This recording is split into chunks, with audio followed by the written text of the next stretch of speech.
রাজধানীর বনশ্রীতে ৭ বছরের শিশু ধর্ষণ মামলায় গৃহশিক্ষক জাহিদুল ইসলামকে মৃত্যুদণ্ড দিয়েছেন আদালত। এছাড়া ৫০,০০০ টাকা অর্থদণ্ড আনাদায়ে আরও ৬ মাসের বিনাশ্রম কারাদণ্ডের আদেশ দেওয়া হয়।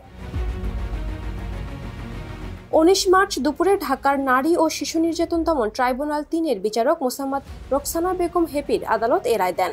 জাহিদুল ইসলাম বরগুনা জেলা সদরের পরীখাল গ্রামের মোহাম্মদ ফজলুল হকের ছেলে।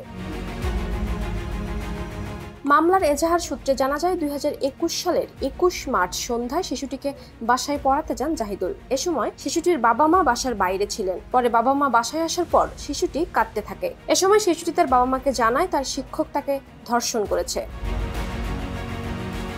এই ঘটনায় শিশুটির বাবা বাদী হয়ে জাহিদুলের বিরুদ্ধে খিলগাঁও থানায় মামলা করেন। ২০২১ সালের ২৪ জুলাই মামলার তদন্ত কর্মকর্তা পুলিশ পরিদর্শক মোসাম্মদ রাশিদা জাহান রুনা তালুকদার আসামির বিরুদ্ধে চার্জশিট দাখিল করেন। এই মামলায় ২০২২ সালের ২০ জানুয়ারি আসামি জাহিদুলের বিরুদ্ধে অভিযোগ গঠন করেন আদালত। মামলার বিচার চলাকালে মোট ১০ জনের সাক্ষ্য নেওয়া হয়।